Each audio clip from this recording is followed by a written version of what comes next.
Good afternoon, YouTube, and welcome back to the channel. It has been, let's see, we're in October. It's been about 6 months since I did a 992 GT3 pricing trend video. I will link the previous videos down below so you can check to see how accurate I have been about my predictions on pricing regarding the 992 GT3. And I think it's important to follow this market because we're not going to see another new GT3 now for quite some time. The latest GT3, which you can see on your screen right now, was released just this week. And it was a big nothing burger. So there was essentially no substantial updates to the 992.2 GT3. The biggest updates were an 8% reduction in gearing ratio final drive, and let's see, a new option for rear seating for the Touring, which is kind of a big deal, but really not much of a surprise to some of us who've been asking for it. And also the addition of the YSOC package to the base GT3, which has always been an RS option. Other than that, and some minor aero tweaks and updates, which are not all very visible. There's one in the front there, as you can see. There's really not much else, except for one main thing, and that is that the price of a new GT3 now starts at $222,500 US. That is a substantial increase, between $40,000 to $50,000 increase over the previous year, and a $60,000 increase over 2022, which was the release year. Then when it first came out, the base price was $161,000, and now it's $222,000. Here's a 2022 GT3 with touring package. Starting price was $161,000, and here's 2023. Starting price was $169,700. So in that first year, it jumped up maybe $8,000, but this year it went from that to $50,000 more, which is an obscene increase in price. For really nothing more than what we've been getting. So let's see what the trend has been since we last did this. Okay, I want to set some ground rules here for how I do trends. Now, you may decide you want to do your own videos and you do your own trends. I look at just a single source for trend data, and that is Bring a Trailer. Okay, now I look at Bring a Trailer for one reason and one reason only, because I am able to tell what the exact final sales price was, and I cannot tell that from any other source without some doubt. Okay, so that is the main thing.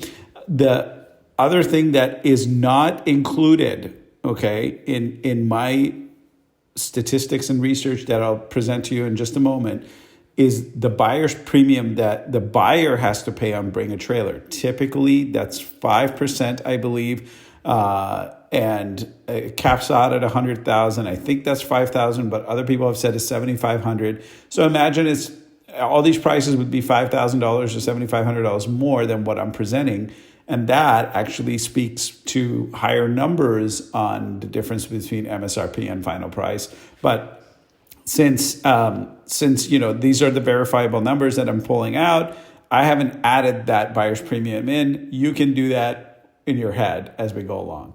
Next rule, big rule, US only. Okay, I am not looking at Canadian cars, whether or not they were imported or they're still in Canada. If they were originally Canadian cars, I'm not looking at them, just US only. I am not looking at GT3 RSs, obviously, for obvious reasons. I am also have decided that going forward, I am not going to look at Manti Racing or Daman or any heavily modded car at all, because it doesn't really tell us anything about the market in general. It only tells us about some one-off thing that doesn't really have a whole lot of relevance. So I hope that you guys agree with me on that. If you don't, please tell me a good reason in the description, in the comments below, why I should change that, and I'm happy to consider it. Also, not going to include any damaged cars with history at all. So if there is any sort of minor history to the car, I am not going to include it because that is going to affect value in a significant way. So things that are going to affect value in a significant way, I'm not going to include, including what some of you keen observers might have seen a car listed recently on Bring a Trailer, including demo cars. So there was a demo car, it was a Porsche demo car that was listed recently. It only got it's like 3% above MSRP. But again, that was a demo car. It had been kind of beat to death, and it was the idea, well, I don't know if it had been or not, but the idea, the perception with demo cars is that they're beat to death. So I can't speak to the specific car. What you see on your screen right now is the 29 cars that I'm going to evaluate, which have happened, which have sold or bid to on Bring a Trailer since I did my last video, which was in mid-April. So starting on April 10th and ending just the other day on October 13th of 2024. I have already taken out a ton of cars from this list. So those were all the non-US cars, the Manti Racing cars, the one Daman car that was on there, the demo car, and there was some cars with a little bit of history. I've taken them out. I've taken out RSs, obviously. So we were left with these sales. Now, what does this all look like? And rather than go through every single one of these rows here, I just will tell you that I am treating sold and bid to the same, because as far as I'm concerned, the reserve doesn't mean anything to me. It's something that Bring a Trailer agreed to with the user. So if it didn't meet reserve, it doesn't really mean a whole lot. It just means that's how much people were willing to bid, which is the same for bid and these bid cars versus sold cars.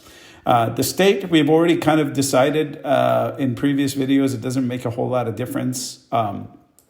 Color obviously does come into play quite a bit. I'm tracking it. I'm not going to do any further analysis on color, but I have in the past few videos, I have started to track PTS.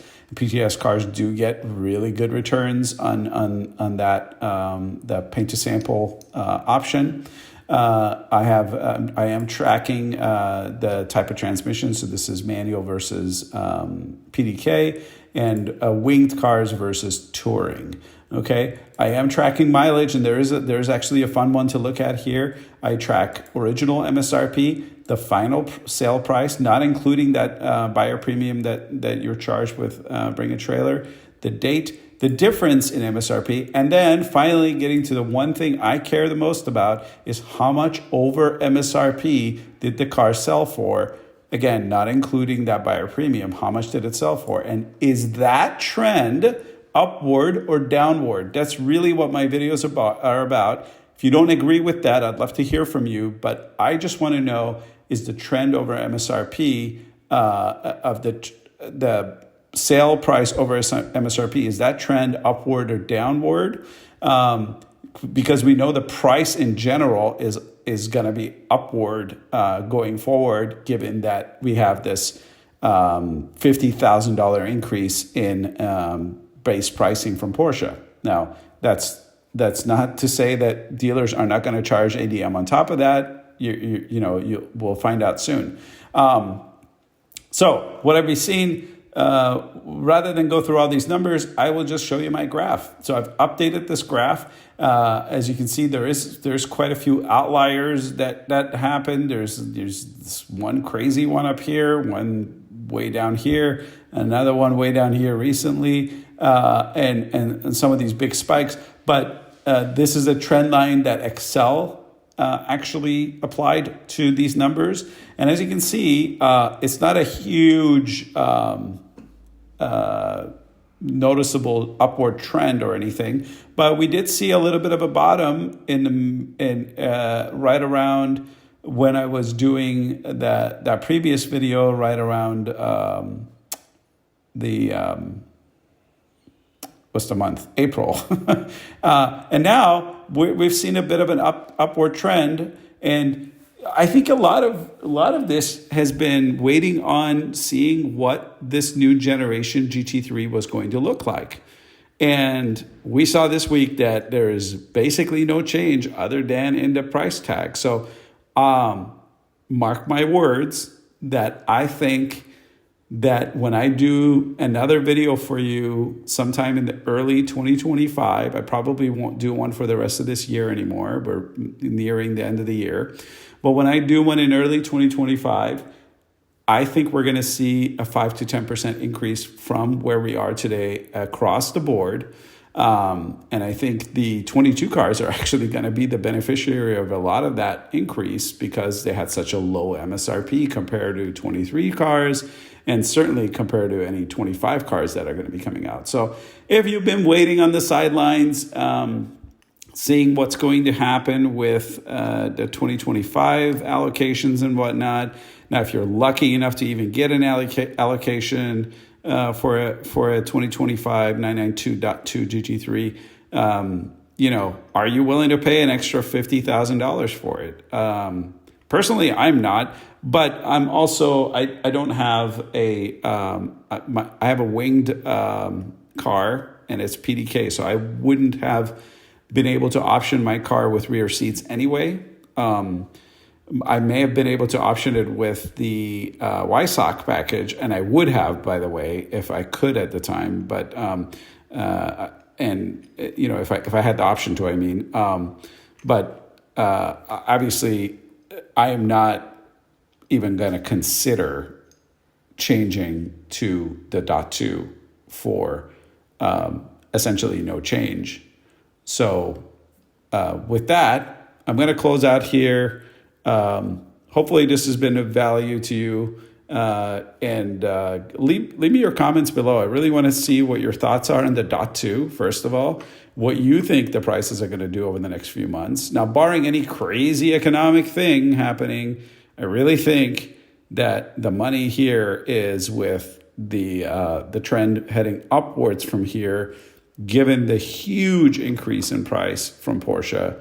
And that nobody's happy about, by the way. I'm sure dealers are not very happy about it either, because before they were able to add their huge dealer markups, but I don't see them being able to do that anymore without pushing the car well over $300,000, which is bananas for a GT3. That's well over GT3 RS money at that point. And why would you pay that kind of money? So. Okay, leave me those comments and share this video, like it, please, and let's see you on the next one.